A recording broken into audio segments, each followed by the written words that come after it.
சுடிதார் தைச்சிட்டு எனக்கு மீதி இருந்த கிளாத்தில் நான் ஒரு ட்ராவல் பேக் தைச்சிருக்கேன். இது மாதிரி நம்ம எப்படி தைப்போன்னு உங்களுக்கு காமிப்போம், வாங்க பார்க்கலாம். சுடிதாரில் மீந்தது, அந்த பொண்ணு கொஞ்சம் சின்ன பொண்ணாக இருக்குமா, ஒல்லியாக இருப்பாங்க, அதில் எனக்கு நிறையா மீந்தது, அதில் எடுத்து ட்ராவல் பேக் ஒன்று தைச்சிருக்கேன். இதே மாதிரி வீட்டில் யூஸ் பண்ணி கிடக்கிற ஷர்ட் ஒன்று, எங்கள் மாமாவோட ஷர்ட் ஒன்று இருந்துச்சு, இதை எடுத்து இது மாதிரி இன்னொரு கலர் வேறு ஷர்ட்டு எடுத்துட்டேன். நான் துண்டு துண்டாக வெட்டி இது மாதிரி ட்ராவல் பேக்கு தைக்க போகிறோம், காமிக்கிறேன். நீங்களும் வீட்டில் இது மாதிரி தைச்சி ட்ரை பண்ணுங்கள். இதுதான்ப்பா அந்த ஷர்ட்டு. அகலம் 18 இன்ச்சு எடுத்துருக்குறேன், உயரம் 13 இன்ச்சு எடுத்துருக்குறேன், தையலுக்கும் சேர்த்து. இது வந்து ஒரு சைடோட பிட்டு. அதுக்கப்புறமா நம்ம அரிசி பை வாங்குறோம் இல்லையா, பையரிசி வாங்குறது கிடைக்கிற பை, அப்படி இல்லைனாக்கா துணிப்பையெல்லாம் வைக்கிற கட்டைப்பை, நமக்கெல்லாம் வேஸ்ட்டாக தானே கிடக்கும், நிறைய கையில் கிடக்கும், அதை எடுத்துக்குவோம். இதுவும் அது மாதிரி எங்கள் மாமா யூஸ் பண்ண வேஸ்டி தான், லைனிங்க்கு எடுத்துக்கிட்டேன். வேஸ்ட்டாக போகிறதையே வச்சு நம்ம ஒரு நல்ல ட்ராவல் பேக் நல்லா அழகாக தைச்சிக்கலாம். இந்த ஷர்ட்டை பார்க்குறதுக்கும் டிசைனும் நல்லா அழகாக இருக்குதா, எனக்கு அதை ரீயூஸ் பண்ணிக்கணும்னு தோணுச்சு, அதனால ரெடி பண்ணிட்டேன். இப்போ வந்து 2 சைடு இதுக்கு நடுவில் இந்த மாதிரி பாலம் வைக்கிறதுன்னு சொல்லுவாங்க, ரெண்டையும் ஜாயின் பண்ணுறது. அது வெட்டி வச்சுக்கலாம் பாருங்க.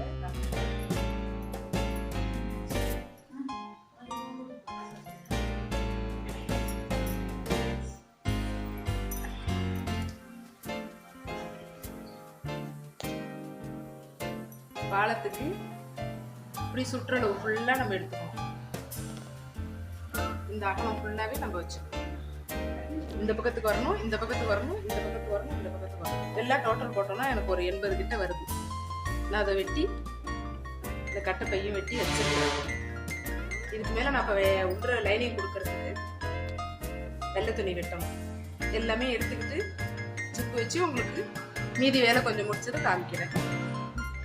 இப்போ வந்து இந்த லைனிங்கு, அந்த கட்டை பை வச்ச லைனிங்கு, மேலே வச்சுருக்க ஷர்ட்டு கிளாத், 3த்தையும் வச்சு எல்லாத்தையும் நம்ம அட்டாச் பண்ணிப்போம் ஒரு வாட்டி. இதே மாதிரியே நடுவில் வைக்கிற பாலம், 2 சைடு எல்லாத்தையுமே லைனிங் அட்டாச் பண்ணிட்டு உங்களுக்கு மறுபடியும் காமிக்கிறேன்.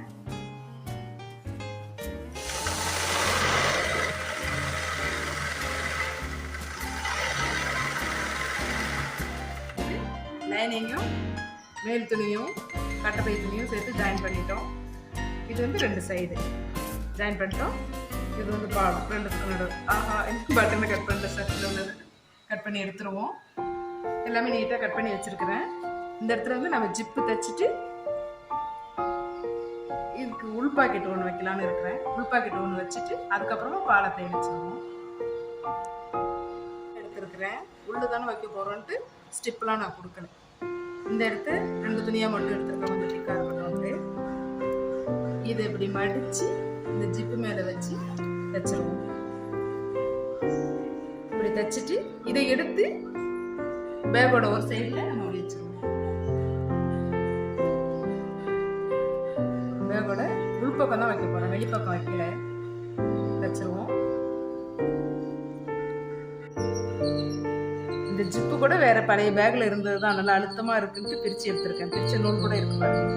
எல்லாமே கூட நம்ம ரீயூஸ் தான் எல்லாமே செய்வோம், பழைய பொருட்களையே பயன்படுத்தி தைச்சிட்டு இருக்கோம்.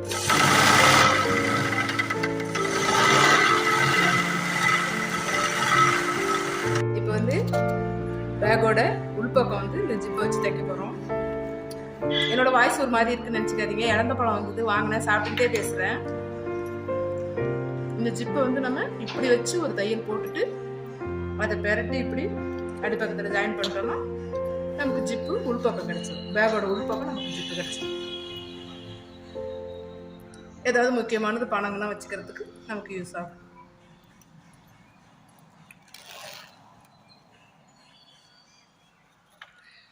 ரெடி ஆயிடுச்சு. நமக்கு ஜிப்பு வைக்கிறது கஷ்டம்னு எல்லாம் பயப்படுறீங்க, அதுமாரி நம்ம பயப்பட வேணாம். ஒரு வாட்டி ட்ரை பண்ணி பார்த்தீங்கன்னா வந்துடும், ஈஸி தான். இப்போ முடிஞ்சிருச்சு, ஜிப்பு வச்சிட்டோம். இப்போ இந்த பக்கத்தை வந்து இப்படி மடித்து தைச்சிட்டு இங்கேருந்து தையல் கொண்டுட்டு போய் இதை கீழே இதோட விட்டுடுவோம். விட்டுட்டு இந்த பாலம் தைச்சி வச்சுருக்கோம் இல்லையா, 2தோட இணைப்பு, அதை இப்படி தைச்சிட்டோம்னாக்கா இந்த தையல் இதோட ஜாயிண்ட் ஆகிடும். மீதி வேலையை முடிச்சுட்டு காமிக்கிறேன். இப்போ வந்து இந்த பாலத்தை துணியை வந்து மேல் பக்கத்துக்கு ஜிப்பு வைக்கிறதுக்காக ஒரு துண்டு மட்டும் நான் தனியாக வெட்டி எடுத்துருக்குறேன். இந்த பீஸெல்லாம் கட் பண்ணி எடுத்துக்குவோம். கட் பண்ணி எடுத்துட்டு நடுவில் பீஸை ரெண்டையும் சமமாக வச்சு வெட்டிட்டு ஜிப்பை நடுவில் வச்சு நம்ம தைக்க போகிறோம்.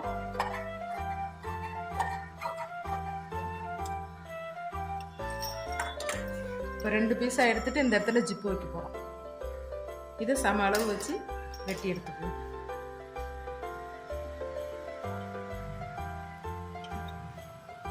ரெண்டாக சமமாக மடிச்சிட்டேன். மடிச்சுட்டு இப்படி ஓப்பன் பண்ணோம்னா சரியாக வந்துடும்.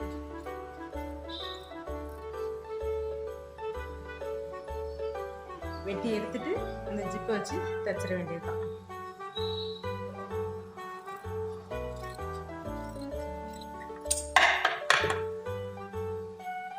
இப்படி வெட்டிட்டேன்னா இப்போ இதை இப்படி மடித்து இது மேலே வச்சிருவேன். இதை மடித்து இது மேலே வச்சு தைச்சிருவேன். இப்போ ஜிப்பு ரெடி பண்ணிட்டோம் பாருங்க. அந்த பாலத்தை 2ஆக வெட்டியிருந்தோம் இல்லையா, இந்த பக்கத்தை மடிச்சு தைச்சிட்டேன், இந்த பக்கத்தை மடிச்சு வச்சு தைச்சிட்டேன். இது பேக்கோட 2 பக்கமும் இருக்கு இல்லையா, அப்படியே வச்சு தைச்சிருக்கேன். இது பாலம் தான் அப்படிங்கிறதுனால இப்படி வச்சு தைச்சிருக்கேன். இது தைக்கிறதுக்கு முன்னாடி இந்த இடத்துல காசு வச்சுட்டு கைப்பிடி வச்சுட்டு அப்புறம் உங்களுக்கு காமிக்கிறேன். கைப்பிடி இந்த வெட்டி ரெடி பண்ணி வச்சுருக்கேன். இதுக்கு லைனிங் போட்டு மடித்து வச்சு ஜாயின் பண்ணிக்கிறேன். கைப்பிடி ஒரு 28 இன்ச்சு நீளம் தேவைப்படுது. இப்படி அப்படி வைக்க போகிறோம். 28 இன்ச்சு நான் தச்சு ரெடி பண்ணிவிட்டு உங்களுக்கு காமிக்கிறேன். இப்போ நம்ம காதுக்கு கைப்பிடிக்கு உள்ளதை வெட்டி எடுத்துக்கிட்டோம். இந்த பீஸ் மட்டும் போதும் ஸ்டெப்புக்காக மட்டும். இப்படி மடிச்சுட்டு இதையும் இப்படி மடிச்சுட்டு இப்படி வச்சு ஒரு தையல் போட்டுக்குவோம். இந்த இடத்துல கொஞ்சம் இந்த லைனிங் துணி வைக்கல, ஏன்னா இதை இப்படி மடித்து வைக்கிறப்போ நமக்கு தைக்கிறப்போ சிரமம் இல்லாமல் இருக்கும், இல்லைன்னா ரொம்ப மொத்தமாகிடும். அதுக்காக நான் அந்த இடத்துல மட்டும் இந்த ஸ்டிப்பு பீஸை கொடுக்கல. இப்போ வச்சு ஒரு அடி அடிச்சுக்கணும்.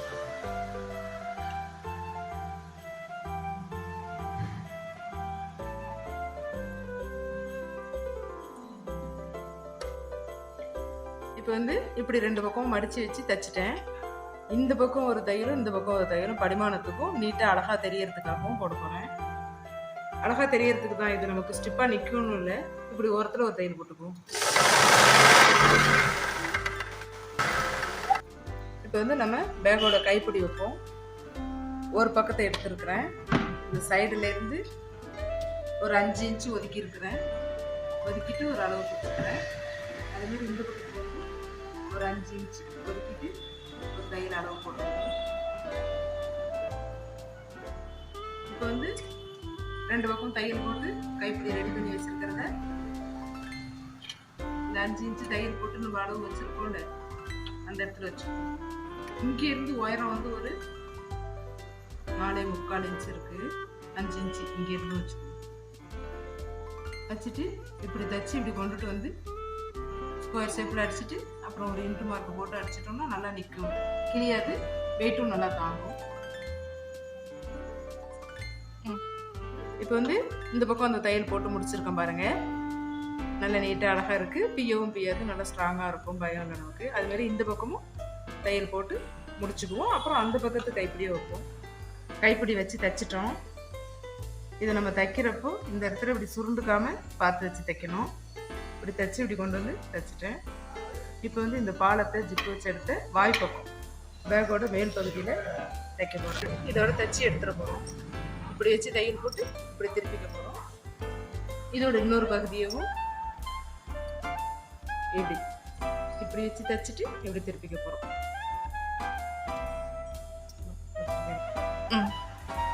இப்போ நம்ம மீதி எல்லாமே வெட்டணும், தைச்சோம், பாலம்லாம் ரெடி பண்ணிட்டோம்.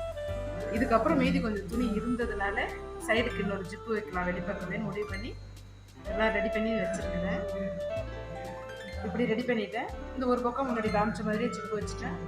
இதை இந்த பக்கமாக வச்சு இப்படி ஒரு தையல் போட்டுட்டு இப்படி திருப்பி இதோடய ஜாயின் பண்ணிட போகிறோம். அதுக்கப்புறம் இப்போ இந்த பீஸ் பாலத்தை ஜாயின் பண்ண மாதிரி இந்த இடத்துல ஜாயின் பண்ணிடுவோம். பேக் ரெடி ஆகிடும். இப்போ நம்ம இந்த பாலத்தை தைக்க போகிறோம். பாலம்னாக்கா கையும் இதையும் ஜாயின் பண்ணுற இடம். இங்கே ஆரம்பித்து அப்படியே ரவுண்டாக இந்த சைடு ஃபுல்லாக ரவுண்டாக தைச்சிட்டு, ரவுண்டாக இல்லை ஸ்கொயராக பாவடிவத்தில் தைச்சிட்டு இந்த மீதி பகுதி எடுத்து இதோட ஜாயின் பண்ணிடுவோம். அப்போ நமக்கு ஒரு டப்பா மாதிரி கிடைச்சிரும். ஒரு தையல் போட்டுட்டு உங்களுக்கு காமிக்கிறேன். இப்போ வந்து நம்ம இந்த பாலத்தை ரெண்டையும் இணைக்கிற பகுதி வந்து இதோட தைச்சு கொண்டு வந்து இந்த இடத்துல நிறுத்தி இருக்கிறோம். நிறுத்திட்டு ப்ரெஸ் பண்ணி மேலே தூக்கிட்டு இப்படி திருப்பிடணும். ஃபுல்லாக திருப்பிட்டு அப்படி நேராக வச்சுக்கிட்டு இப்படி தைக்கணும். இப்படி தைச்சோம்னா தான் நமக்கு இந்த இடத்துல ஒரு ஸ்கொயர் ஷேப் நல்லா கிடைக்கும். வளைவாக போகாமல் நல்லா ஸ்கொயராக மூளை நல்லா திரும்பி பேகு நல்லா அழகாக தெரியும். இப்போ வந்து பேக் எல்லாத்தையும் தைச்சி முடிச்சிட்டோம்.